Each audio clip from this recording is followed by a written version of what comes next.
guys, what's up? Superboy Chuckles back at it again. Today we have a throwback for you. We're taking it back. I mean, it's a new gun, but it's not new, but it's old, old. What I have for you is the Ics M3 Grease Gun. Woo! So why? Who did this? Well, you're glad you asked. This is perfect. So the reason why they made the Grease Gun is because they liked the 45 ACP. Really liked it. But the Thompson was really expensive. So they're like, we need a cheaper solution. Lo and behold, the M3 Grease Gun. It was cheaper to make. It was less accurate, but it still used the same cartridge. These guys didn't actually see frontline service until 1944. But you did see them in the Korean War, the Vietnam War, and some of the several wars after that. It's been adopted by several countries. So really cool. So let's take an in-depth look at this airsoft gun. So what we're looking at up front, you have the orange tip. It is not threaded. It just sits on the barrel, so you can't put anything on it. But I'm sure there are brilliant minds out there that can make something work with this thing. You have a metal outer barrel, pretty solid. You have the ring, holds it on. Cool, neato, very nice. You have the front, by today's standards, you have the front sight, which I don't know how you'd aim with that, but we also have masks and stuff, so we have a different solution. In the rear sight, you have a peephole sight. Sights are not adjustable, but it was the 40s then, so nobody cared. 2 sling points on the left side of the receiver. You have one pretty much on the other side of where the dust cover is, and then one right at the rear of the receiver. We'll work with the standard sling. If you have your nice 2-point sling, sling it off to the side, kind of thing. Really cool, really nice, neat little feature. So you have the dust cover, just a nice little chunk of metal, fold it out of the way. That's how you're gonna adjust the hop up. So to adjust the hop up, you have the charging handle here, small, grab onto it, locks in place. Proprietary hop up, work your magic.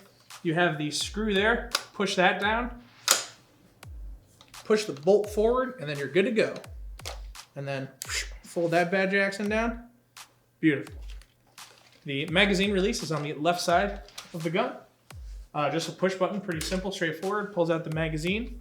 The magazine included is a 430 round high capacity magazine.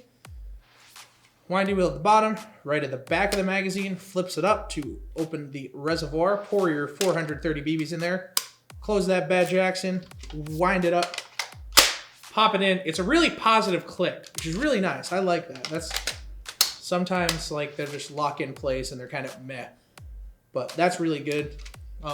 The body, I mean, it's also, you know, primarily metal. You get back to where the pistol grip is. This assembly part of it is plastic. Very lightweight, but it's not really going to make a difference.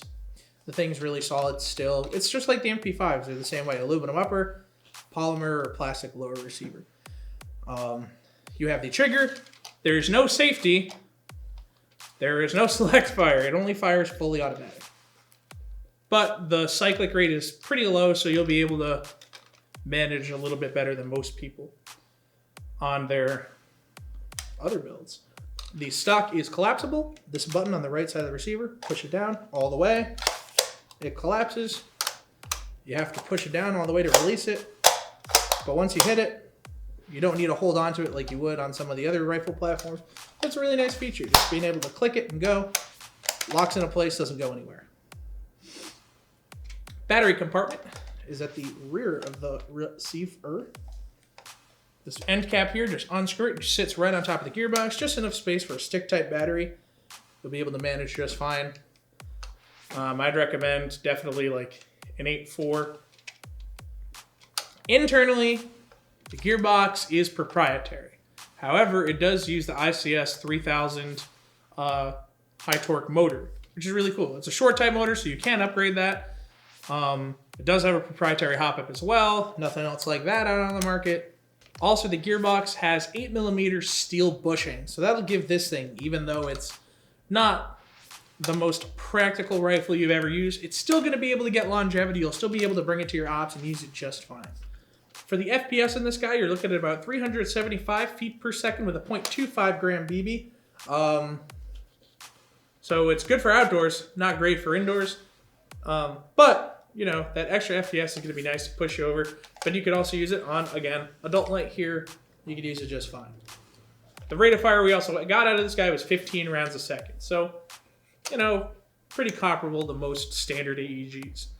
Why should you buy the M3 Grease Gun by ICS? So one of the cool things that's been happening a lot more recently with the advent of some companies like Broken Arrow Airsoft events here in the Northeast, but also G&G puts on several events, is there have been more and more World War II like actual simulation style events. Milson West, I believe, as well has done one or two.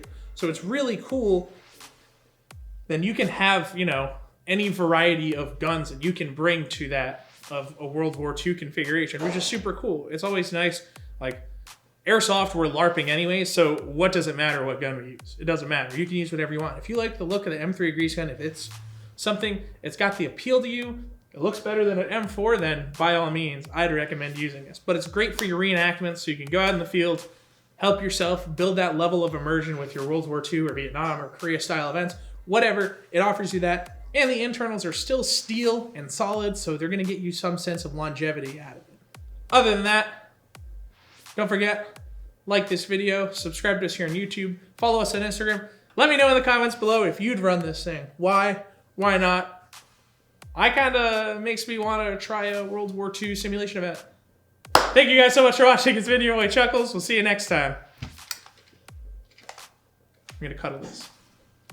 Wow. Oh my God. Guys! Okay, that's it. That's a video. See you guys. See you guys in post. Or something. Get out of here, bug! No coronavirus for me! Wait, no. The coronavirus isn't bugs.